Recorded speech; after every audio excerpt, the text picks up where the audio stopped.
ভাবুন তো ১৮০০ সালের ক্যারিবিয়ান সাগর, চারদিকে জলদস্যুদের রাজত্ব, আর সেই ভয়ঙ্কর দুনিয়ায় এক মা লুকিয়ে রেখেছে তার অন্ধকার অতীত।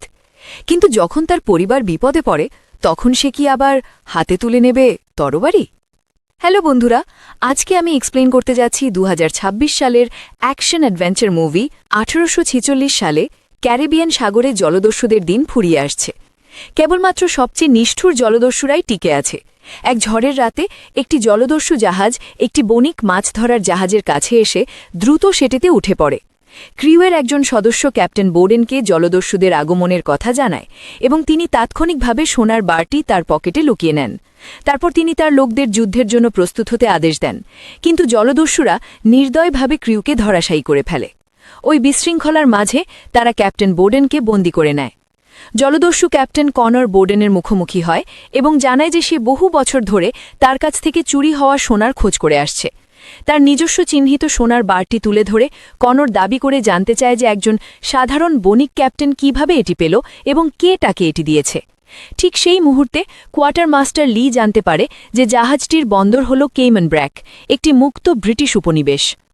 কনর তথ্যটি মাথা নেড়ে স্বীকার করে এবং তার লোকদের বোর্ডেনকে তাদের জাহাজে স্থানান্তরিত করতে নির্দেশ দেয়। কেইম্যান ব্র্যাকে শহরের মানুষজন গির্জার ভেতরে জড়ো হয়ে মৎস্যজীবীদের নিরাপদ প্রত্যাবর্তনের জন্য প্রার্থনা করছে, যারা ইতিমধ্যে ৫৯ দিন ধরে নিখোঁজ। বাইরে উর্সেলের স্বামী বোর্ডেন সমুদ্রের তীরে দাঁড়িয়ে দূরে জলের দিকে তাকিয়ে তার স্বামীর প্রতীক্ষায় রয়েছেন।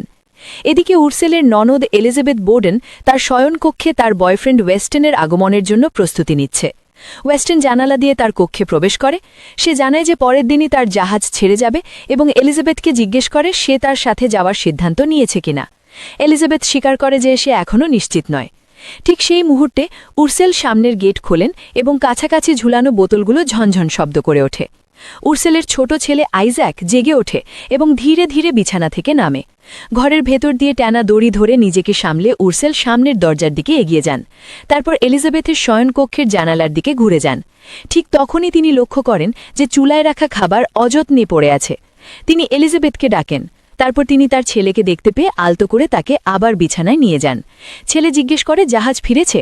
উর্সেল তাকে জানায় এখনও না, তবে আশ্বাস দেন যে জাহাজ ফিরবেই এবং তার বাবাও বাড়ি আসবেন।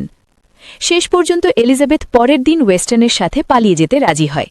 প্রথমে নারকেল গাছের কাছে দেখা হবে। ঠিক তখনই উর্সেল দরজায় কড়া নাড়েন।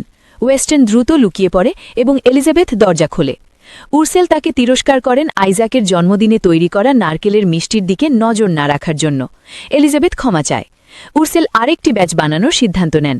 পরে তারা তিনজন মিলে একসাথে মিষ্টি ভাগ করে খায়, আর এদিকে একদল জলদস্যু ইতিমধ্যে দ্বীপের দিকে এগিয়ে আসছে। তারা তা জানতেই পারে না। সেই রাতের পরে উর্সেল আইজ্যাককে জলদস্যুদের সম্পর্কে একটি বই পড়তে দেখেন।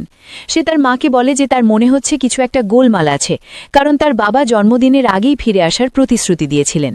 উর্সেল শান্তভাবে বোঝান যে সমুদ্র সবসময় অনিশ্চিত। তারপর তিনি তাকে একটি ছোট উপহার দেন, যা তার বাবা দেরি হওয়ার আশঙ্কায় আগেই রেখে গিয়েছিলেন। পরে তিনি স্নান করতে যান এবং স্বামীর স্মৃতিতে ডুবে যান। পাশের ঘরে এলিজাবেথ তার চলে যাওয়ার বিষয়ে একটি লিঠা লেখে। এদিকে জলদস্যুরা তীরে পৌঁছায় এবং প্রথম যে মানুষটির সাথে তাদের দেখা হয় সে হল ওয়েস্টার্ন। পরের সকালে এলিজাবেথ চিঠিটি রেখে যায় এবং আইজ্যাককে বিদায়ের চুম্বন দিয়ে সরে পড়ে। কিছুক্ষণ পরে উর্সেল বোতলের ঝনঝন শব্দে জেগে ওঠেন। সঙ্গে সঙ্গে সতর্ক হয়ে যান এবং এলিজাবেথের কক্ষের দিকে এগিয়ে যান। কিন্তু ননদের পরিবর্তে তিনি দেখতে পান যে জলদস্যুরা তার কুটিরের দিকে এগিয়ে আসছে। তিনি তাৎক্ষণিকভাবে সামনের দরজা বন্ধ করে দেন।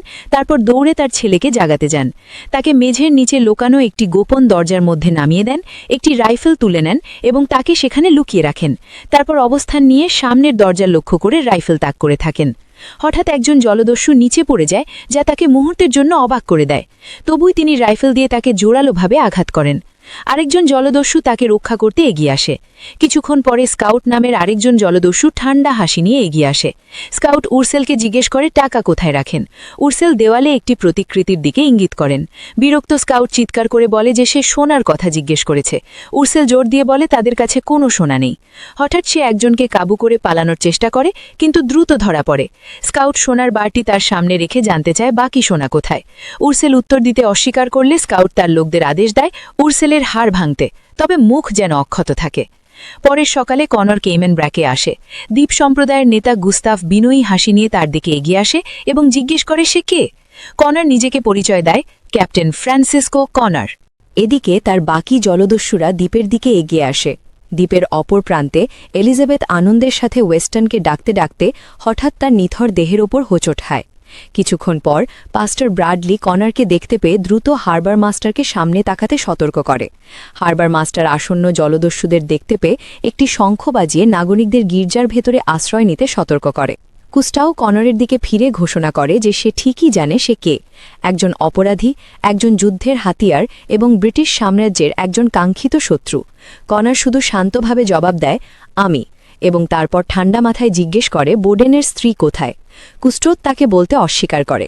তারপর সে তার লোকদের জলদস্যুদের অগ্রযাত্রা ঠেকাতে বুলডগ কামান প্রস্তুত করতে আদেশ দেয়, কিন্তু তারা গুলি ছোড়ার আগেই জলদস্যুরা আগুন ঝরায় এবং কনর কুস্টোডকে ধরাশায়ী করে। বাড়িতে ফিরে জলদস্যুরা উরসেলকে ঝুলিয়ে রাখে এবং সেই যন্ত্রণায় কাতরাতে থাকে।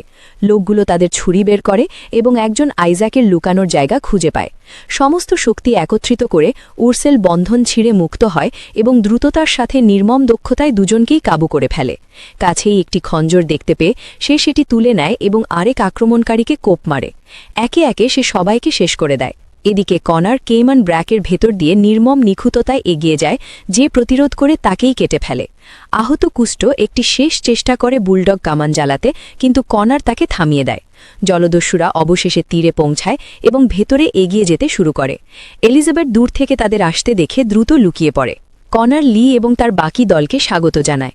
সে ঘোষণা করে যে যা তার প্রাপ্য তা ফিরে না নেওয়া পর্যন্ত কেউ দ্বীপ ছাড়তে পারবে না। কুস্টোড তাদের সতর্ক করে যে রয়্যাল নেভি এই জলপথে টহল দেয় এবং তিক্তভাবে যোগ করে যে তারা এই ধরনের লোকদের সাথে কিভাবে মোকাবিলা করতে হয় তা জানে। লি ঠান্ডা কণ্ঠে জবাব দেয় যে এখন শুধু সবচেয়ে শক্তিশালী জলদস্যুরাই টিকে আছে।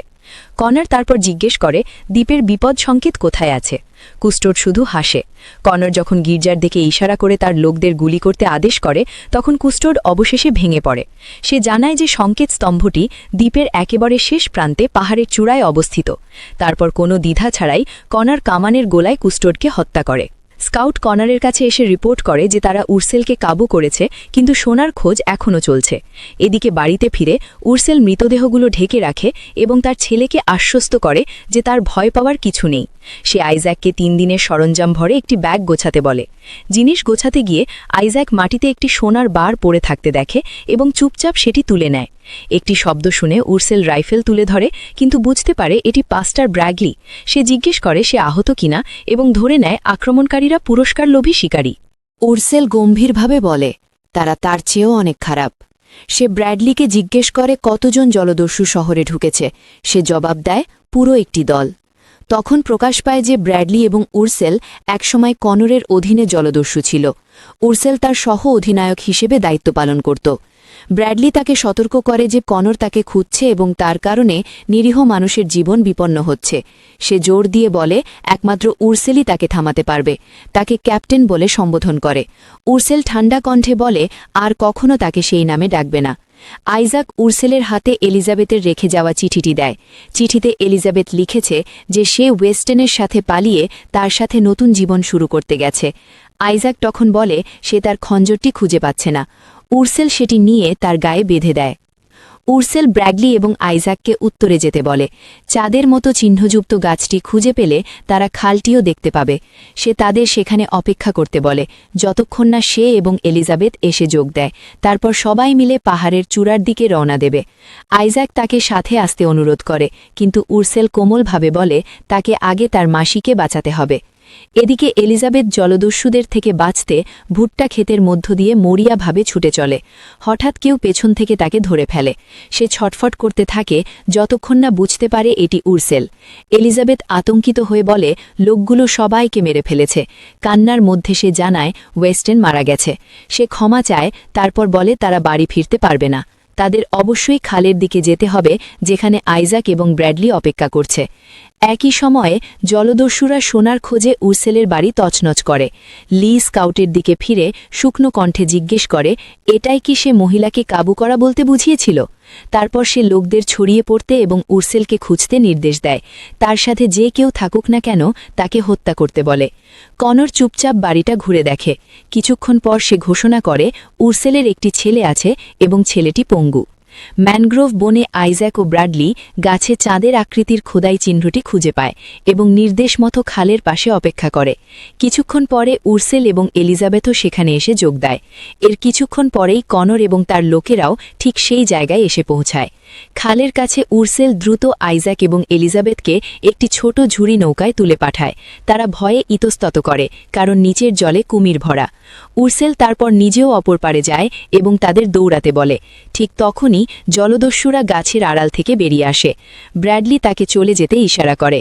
মন ভারী হলেও উরসেল পিছু হটে। কনর ব্র্যাডলির কাছে এসে তার পুরনো জলদস্যু নামে তাকে সম্বোধন করে। ব্র্যাডলি শান্তভাবে জবাব দেয় যে সে এখন একজন পাস্তর এবং শান্তি খুঁজে পেয়েছে। কনর ব্যঙ্গ করে বলে, একজন মানুষ তার পোশাক বদলাতে পারে, কিন্তু সে ভেতরে একই থাকে। অপর পারে উরসেল আইজ্যাক এবং এলিজাবেথকে পাহাড়ের চূড়ার দিকে এগিয়ে যেতে বলে এবং প্রতিশ্রুতি দেয় সে শীঘ্রই তাদের সাথে যোগ দেবে। তারপর সে একটি গাছে উঠে ব্র্যাডলিকে দেখতে পায়। কনর উরসেল কোথায় আছে তা জানতে চায়। ব্র্যাডলি উত্তর দিতে অস্বীকার করলে কনর তাকে গুলি করে। কনর দূরে উরসেলকে দেখতে পায়। জলদস্যুরা গাছের মাথায় গুলি করতে শুরু করে যখন সে ছুটে পালায়। কনর তার লোকদের আদেশ দেয় তাকে যেন হত্যা করা না হয়। বেশ কিছু জলদস্যু ক্রিকে ঝাঁপিয়ে পড়ে, কিন্তু কয়েকজনকে কুমিরেরা টেনে নিয়ে যায়। বাকি লোকেরা এগিয়ে যায়, উরসেলকে ধরার চেষ্টা করে। সে নির্মম নির্ভুলতার সাথে লড়াই করে এবং একে একে সবাইকে ধরাশায়ী করে। একজন জলদস্যু আইজ্যাক ও এলিজাবেথের দিকে ঝাঁপিয়ে পড়ে, কিন্তু উরসেল ঠিক সময়মতো হস্তক্ষেপ করে তাকে হত্যা করে। কনর উরসেলকে তার পুরনো ডাকনাম ধরে ডাক দেয়, রক্তাক্ত রক্তাক্ত মানুষ। সে তাকে বলে যে সে জানতে পেরেছে এখন তার একটি আনন্দর পরিবার আছে এবং জিজ্ঞেস করে তারা কি জানে সে আসলে কে। সে পরামর্শ দেয় যে তারা ব্যবসায়িক অংশীদারদের মতো এটা মিটিয়ে নিক। জবাবে উরসেল তার একজন লোকের মাথা কেটে কনরের পায়ের কাছে ছুঁড়ে দেয়। বিচলিত না হয়ে কনর একটি বিনিময়ের প্রস্তাব দেয়, তার সোনার বিনিময়ে বোডেনের জীবন। সে তাকে সন্ধ্যায় তার কুটিরে দেখা করতে বলে। যখন তারা পিছু হটছিল, এলিজাবেথ জিজ্ঞেস করে তারা কোথায় যাচ্ছে। দ্বীপের সবচেয়ে নিরাপদ জায়গায়, উরসেল উত্তর দেয়। তারা খাড়া পাহাড়ে পৌঁছায় এবং উরসেল তাদের নিচের গুহায় নিয়ে যায়। সে ভেতরে আলো জ্বালায়, দেয়ালে কাঁপা কাঁপা ছায়া পড়ে। সে এলিজাবেথকে সাবধানে চলতে বলে, কারণ সে গুহা জুড়ে ফাঁদ পেতে রেখেছে। উরসেল মেঝের নিচে একটি লুকোনো কুঠুরি খোলে এবং তারা একটি গোপন কক্ষে নেমে যায়। ভেতরে আইজ্যাক ও এলিজাবেথ আবিষ্কার করে যে জায়গাটি আগ্নেয়াস্ত্র এবং বেঁচে থাকা রসদে ভর্তি। এই ভয়ঙ্কর মানুষটি কে ছিল? উরসেল স্বীকার করে তার নাম কনর। সে একসময় ইস্ট ইন্ডিয়া ট্রেডিং কোম্পানির জন্য উপনিবেশকারী হিসেবে কাজ করত, তারপর কুখ্যাত জলদস্যু হয়ে ওঠে। এলিজাবেথ জিজ্ঞেস করে উরসেল তাদের কিভাবে চেনে। দীর্ঘ নীরবতার পর উরসেল স্বীকার করে যে সে এবং তার পরিবার চুক্তিবদ্ধ শ্রমিক ছিল যখন কনর তাদের জাহাজে হামলা করেছিল। সে তাকে নিয়ে গিয়েছিল যখন সে মাত্র 12 বছর বয়সী ছিল।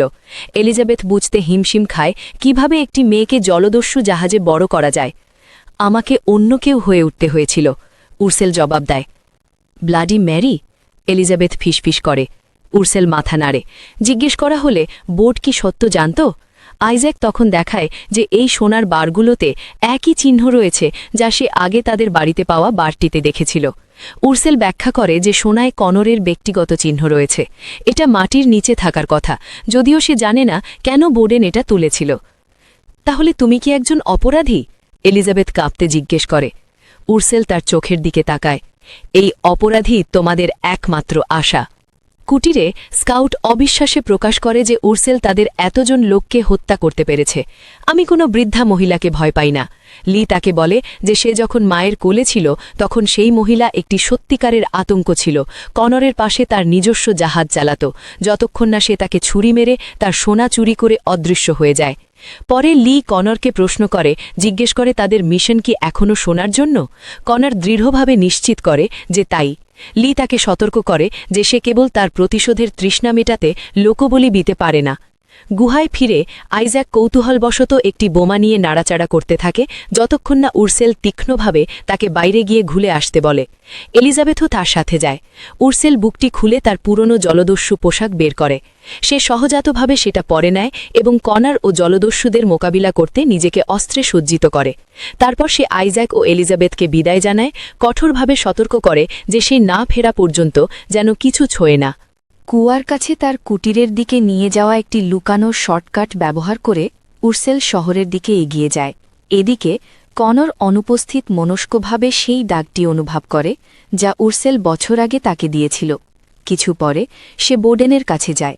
বিদ্রূপে সুরে বোডেন জিজ্ঞেস করে কনার এখন পর্যন্ত কতজন লোক হারিয়েছে। কনার স্বীকার করে যে সে একজন দক্ষ যোদ্ধা, একজন শক্তিশালী নারী। বোডেন শুষ্কভাবে জিজ্ঞেস করে সেই কারণেই কি সে তাকে ছুরি মেরেছিল। কনার স্বীকার করে এটা তাকে বিভ্রান্ত করেছিল, জোর দিয়ে বলে একসময় তারা প্রতিটি অর্থেই সত্যিকারের অংশীদার ছিল। বোডেন উপহাস করে, স্পষ্টতই তাকে বিশ্বাস করে না। অবাক হয়ে কনর জিজ্ঞেস করে উর্সেল কি তাকে কখনো সত্য বলেনি। গুহায় ফিরে আইজ্যাক ও এলিজাবেথ উর্সেলের জিনিসপত্র ঘাটাঘাটি শুরু করে। কৌতূহল তাদের উপর জয়ী হয়। ঘণ্টা কেটে যায়। উর্সেল নীরবে তার কুটিরের চারপাশে ছড়িয়ে থাকা লোকদের পর্যবেক্ষণ করে। হঠাৎ লির ছেলে বিড়বিড় করে বলে সে বাতাসে মৃত্যুর গন্ধ পাচ্ছে। নীরবে উর্সেল তাদের মাঝে একটি বোমা ছুড়ে দেয়। তারপর সে একে একে জলদস্যুদের কাবু করতে থাকে। সে অবশেষে বোডেনের কাছে পৌঁছায় এবং তার বাহুতে ঝাঁপিয়ে পড়ে। মরিয়া হয়ে সে তাকে শিকল থেকে মুক্ত করার চেষ্টা করে। বোডেন তৎক্ষণাৎ আইজ্যাক ও এলিজাবেথের কথা জিজ্ঞেস করে। উর্সেল তাকে আশ্বস্ত করে তারা নিরাপদ। তারপর বোডেন স্বীকার করে যে সে সোনা নিয়েছিল তাদের ছেলের জন্য সাহায্য খোঁজার চেষ্টায়, এমন চিকিৎসার জন্য অর্থ জোগাড় করতে যা আইজ্যাককে আবার হাঁটতে সাহায্য করতে পারে। উর্সেলের রাগ মিলিয়ে যায়। সে বলে সে বোঝে। বাইরে একজন জলদস্যু সংকেতের জন্য বাঁশি বাজায়, কিন্তু কোনো সাড়া আসে না। লি লোকদের ছড়িয়ে পড়ে উর্সেলকে খুঁজে বের করতে বলে। ভেতরে বোডেন উর্সেলকে বলে কনারের কাছে তার শিকলের চাবি আছে। সে শান্তভাবে কনারের সাথে তার অতীত সম্পর্কে জিজ্ঞেস করে। উর্সেল উত্তর দেয় যে সেই সময় সে যা কিছু করেছিল বেঁচে থাকার জন্য করেছিল। বোডেন বলে এটা তাদের মাঝে কিছু পরিবর্তন করে না। সে আস্তে বলে যে যেদিন সে তার সাথে দেখা হয়েছিল সেদিন থেকে তার জীবন আরও ভালো হয়েছে। তারা দরজার কাছে পায়ের শব্দ শুনতে পায়। উর্সেল বোডেনের কোমরবন্ধে একটি ছুরি গুঁজে দেয় এবং বলে সে বিনিময়ের প্রস্তাব নিয়ে যাবে। কিছুক্ষণ পরে উর্সেল নিজেকে বাইরে ঘেরাওয়ের মধ্যে দেখতে পায়। শান্তভাবে সে লিকে অভিবাদন জানায়। লি গর্বের সাথে ঘোষণা করে যে সে এখন কোয়ার্টার মাস্টার। উর্সেল তাকে বলে সে সব সময় জানত সে পদে উপরে উঠবে। একজন জলদস্যু এগিয়ে আসে এবং উর্সেল কোনো দ্বিধা ছাড়াই তাকে কাবু করে। সে বাকিদের সতর্ক করে দূরে থাকতে, নয়তো সে তার লাগানো প্রতিটি বোমা বিস্ফোরণ ঘটাবে। কনার বাড়ি থেকে বেরিয়ে আসে এবং একটু হেসে জিজ্ঞেস করে সে কি তাকে মিস করেছে। সে ঠান্ডাভাবে জিজ্ঞেস করে সে কি সোনা চায়। সে মাথা নাড়ে। উর্সেল কুয়ার হাতল ঘোরায় এবং দড়ির ক্যাঁচ ক্যাঁচ শব্দে সোনার বুকটি উপরে উঠে আসে। বিনিময়ে কনার বোডেনকে মুক্ত করে। তারপর কনার উর্সেলের দিকে ফিরে বলে এখনও তাদের মাঝে অসমাপ্ত কাজ আছে, তার বিশ্বাসঘাতকতার। আর্সেল উত্তর দেয় যে সে কেবল সেটুকুই নিয়েছে যা তার প্রাপ্য ছিল। কনর তাকে মনে করিয়ে দেয় যে যখন সে তাকে প্রথম খুঁজে পায় তখন সে ছিল এক ভীতু যুবতী যার নিয়তি ছিল কোনো এক ইংরেজ সাহেবের বেশ্যালয়ে দাসী হিসেবে জীবন কাটানো। কনর দাবি করে যে সে তাকে বাঁচিয়েছে, শক্তিশালী করেছে এবং তার বদলে আর্সেল তার পাঁজরে ছুরি চালিয়েছে আর তার সব লুটে নিয়েছে। আর্সেল শান্তভাবে ক্ষমা চেয়ে বলে যে তার লক্ষ্য ছিল কনরের হৃদয়। হঠাৎ বোডিন ছুরি নিয়ে কনরের দিকে ঝাঁপিয়ে পড়ে। ঠিক একই সময়ে লি যখন তার লোকদের সোনা পাহারা দেওয়ার নির্দেশ দিচ্ছে, আর্সেল তখন বিস্ফোরকগুলো সক্রিয় করে দেয়। আর্সেল এবং লির মধ্যে এক প্রচণ্ড হাতাহাতি ও তলোয়ার যুদ্ধ শুরু হয়। লড়াইয়ের মাঝেই আর্সেল দেখতে পায় বোডিন কনরের কাছে হেরে যাচ্ছে। মরিয়া হয়ে সে চিৎকার করে আত্মসমর্পণ করে এবং কনরকে থামতে অনুরোধ করে, কিন্তু কনর তার আর্তনাদ উপেক্ষা করে বোডিনের পাঁজরে তলোয়ার ঢুকিয়ে দেয়। বোডিনের মৃত্যুতে আর্সেল আর্তনাদ করে ওঠে। কনর ধীরে ধীরে কার দিকে এগিয়ে আসে। সে পিছিয়ে গিয়ে একটি তলোয়ার হাতে নেয়, কিন্তু কনর দ্রুত তাকে নিরস্ত্র করে। সে জানতে চায় কেন আর্সেল তার সাথে বিশ্বাসঘাতকতা করল। চোখের জল মুছে আর্সেল প্রশ্ন করে কেন সে সোনাগুলো নিয়ে চলে গেল না। কনর উত্তর দেয় যে সোনাগুলো তার কর্মীদের জন্য, কিন্তু সে আসলে যা চায় তা হলো আর্সেলের মাথার উপর ঘোষিত পুরস্কার, বাউন্টি। এরপর আর্সেল সিন্দুকের সাথে যুক্ত আরেকটি বিস্ফোরক ট্রিগার করে। বিস্ফোরণটি সেই এলাকা থচনচ করে দেয় এবং আর্সেল কোনোভাবে বেঁচে যায়। গুহার ভেতরে এলিজাবেথ পুরনো কিছু চিঠি পড়ে সত্যটা উদ্ঘাটন করে। বোডিন একসময় জাহাজের খালাসি ছিল। কয়েক বছর আগে কেমান ব্র্যাকে তাদের দেখা হয়েছিল, যখন আর্সেল কনরের সোনা চুরি করে আত্মগোপন করেছিল। এলিজাবেথ আলো জানতে পারে যে আর্সেল তার আসল নাম নয়, তার আসল নামটি বিদেশী, এবং এলিজাবেথের সেটি উচ্চারণ করতে কষ্ট হয়। আহত ও ক্লান্ত অবস্থায় আর্সেল গুহার দিকে ল্যাংটাতে ফিরে আসে। এদিকে লি রাগে ফেটে পড়ে। সে তার ছেলের মৃত্যুর জন্য কনরের এই নারীর প্রতি আসক্তিকে দায়ী করে। সে কনরকে বলে যে তারা সোনা এবং পুরস্কার উভয়ই হারিয়েছে। তাকে অমান্য করে লি তার লোকদের দ্বীপ ছেড়ে চলে যাওয়ার নির্দেশ দেয়। কনর দ্বিধা না করে লিকে গুলি করে হত্যা করে। এরপর ক্রুদের দিকে ফিরে সে ঘোষণা করে যে তাদের কোয়ার্টার মাস্টার ব্লাডি মেরির আসল মূল্য বুঝতে ব্যর্থ হয়েছে। সে জলদস্যুদের সোনালী যুগের সমাপ্তি নিয়ে কথা বলে, কিভাবে তারা একসময় সমুদ্র শাসন করত, রাজাদের জন্য ঢেউ রক্তে লাল করত, নিজেদের সাম্রাজ্য গড়েছিল এবং স্বাধীনভাবে বাস করত, অথচ এখন তাদের অপরাধীর মতো স্বীকার করা হচ্ছে। এরপর সে 3টি সাম্রাজ্য কর্তৃক জারি করা একটি ডিক্রি দেখায়, যেখানে প্রতিশ্রুতি দেওয়া হয়েছে যে ব্লাডি মেরিকে যে ধরতে পারবে তাকে আজীবন ক্ষমা করা হবে। সে তাদের বলে যে মেরির মাধ্যমেই তারা তাদের স্বাধীনতা ফিরে পেতে পারে। জাহাজের লোকগুলো উল্লাসে ফেটে পড়ে। পরে স্কাউট কনরকে একটি কুয়ের নিচের গোপন সুড়ঙ্গ সম্পর্কে জানায় এবং ধারণা দেয় যে এটাই হয়তো তার পালানোর পথ। গুহায় এলিজাবেথ যত্ন সহকারে আর্সেলের ক্ষত পরিষ্কার করে ব্যান্ডেজ বেঁধে দেয়। কম্পিত কণ্ঠে আর্সেল তাকে জানায় যে বোডিন মারা গেছে। এলিজাবেথ তখন তার আবিষ্কৃত সত্যটি প্রকাশ করে যে আর্সেল তার আসল নাম নয়। সে মৃদুস্বরে বলে যে কনর মনে হয় তার কাছ থেকে সবকিছু কেড়ে নিয়েছে, এমনকি তার নামটিও। এরপর শান্ত সংকল্প নিয়ে এলিজাবেথ তাকে বলে যে এখন সময় এসেছে নিজের নাম ও পরিচয় ফিরিয়ে নেওয়ার। আর্সেল মাথা নেড়ে সায় দেয় এবং সতর্ক করে যে জলদস্যুরা শিগগিরই গুহায় পৌঁছে যাবে। সূর্যোদয় পর্যন্ত তাদের টিকে থাকতে হবে এবং তাদের সংকেত পাইরেট ডন জ্বালাতে হবে, যাতে ব্রিটিশ নৌবাহিনী ধোঁয়া দেখে তাদের খুঁজে পায়। দ্রুত কাজ করে আইরেল এবং অন্যান্যরা গুহা জুড়ে ফাঁদ পাতে, যাতে যত বেশি সম্ভব জলদস্যুকে কুপোকাত করা যায়। ইতিমধ্যে কনর এবং তার দল কুয়োর নিচের গোপন পথ অনুসরণ করে ভেতরে ঢোকে। তারা লতার গায়ে রক্ত দেখে বুঝতে পারে যে আর্সেল ভেতরেই আছে। আর্সেল আইজ্যাক এবং এলিজাবেথকে বলে যদি তার কিছু হয়ে যায় তবে তারা যেন ছোট নৌকাটি নিয়ে বড় দ্বীপে চলে যায়। এরপর সে ভেতরের দরজা বন্ধ করে যুদ্ধের প্রস্তুতি নেয়। জলদস্যুরা গুহায় ঢুকতে শুরু করে। তাদের একজন যখন একটি উইঞ্চ প্রক্রিয়া ঘোরাতে যায় তখনই তাকে গুলি করে নামানো হয়। অন্যরা আর্সেলের অবস্থান বুঝতে পেরে গুলি চালায়। তারা এগিয়ে আসতেই এলিজাবেথ একটি ফাঁদ সক্রিয় করে দেয়, যাতে এক আকস্মিক বিস্ফোরণে বেশ কয়েকজন জলদস্যু মারা যায়। আর্সেল প্রচণ্ড বিক্রমে গুলি চালাতে থাকে। কনর পাল্টা গুলি চালায়, কিন্তু শেষ পর্যন্ত তার গুলি ফুরিয়ে যায়। যখন সবকিছু অদ্ভুতভাবে শান্ত হয়ে যায়, এলিজাবেথ সতর্কভাবে সামনে এগিয়ে আসে। ঠিক তখনই স্কাউট তাকে আক্রমণ করে। আইজ্যাক তাকে বাঁচাতে ঝাঁপিয়ে পড়ে। এলিজাবেথ তাকে পালিয়ে যেতে বলে এবং স্কাউটের সাথে ধস্তাধস্তি করে বন্দী হয়। লড়াই সত্ত্বেও সে আরেকটি ফাঁদ সক্রিয় করতে সক্ষম হয়। এরপর উঠে দাঁড়িয়ে সে স্কাউটের কাছ থেকে চেনটি ছিনিয়ে নেয় এবং ঘোষণা করে যে এটি কখনোই তার ছিল না। অন্য জায়গায় আর্সেল বাকি জলদস্যুদের খতম করে। অবশেষে যখন তার সাথে কনরের চোখাচোখি হয়, সে দৌড়ে পালায়। বাইরে এলিজাবেথ দেখতে পায় আইজ্যাক সফলভাবে নৌকাটি সমুদ্রে ভাসিয়ে দিয়েছে। সে চিৎকার করে বলে যে আর্সেল সংকেত শিখা জ্বালিয়ে দিয়েছে, কিন্তু তারা জানত না যে কনর নিজেই সেটি জ্বালিয়েছে।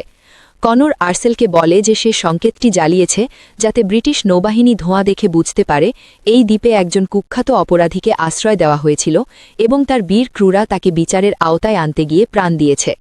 তাদের দুজনের মধ্যে এক নৃশংস এবং বিরামহীন দ্বন্দ্ব শুরু হয়। কনর তাকে আত্মসমর্পণের দাবি জানায়, কিন্তু সে প্রত্যাখ্যান করে। যুদ্ধের চরম মুহূর্তে এলিজাবেথ কনরকে লক্ষ্য করে গুলি ছোড়ে। কনর এক মুহূর্তের জন্য থমকে গেলে আর্সেল সেই সুযোগ কাজে লাগিয়ে একটি তলোয়ার দিয়ে তার দেহে আঘাত করে। মাটিতে লুটিয়ে পড়ার সময় কনর ফিসফিস করে বলে, মাই মেরি। নিস্থর হয়ে পড়ার আগে এলিজাবেথ আর্সেলের কাছে ছুটে গিয়ে তাকে জড়িয়ে ধরে। সবশেষে আর্সেল প্রকাশ করে যে তার আসল নাম মিয়াম। সমুদ্রের বুকে আইজ্যাক নৌকার ভেতর সোনার সিন্দুকটি। এই রকম নতুন নতুন মুভি এক্সপ্লেন ভিডিও পেতে এক্ষুনি চ্যানেলটি সাবস্ক্রাইব করে পাশে থাকা বেল আইকনটি অন করে রাখুন।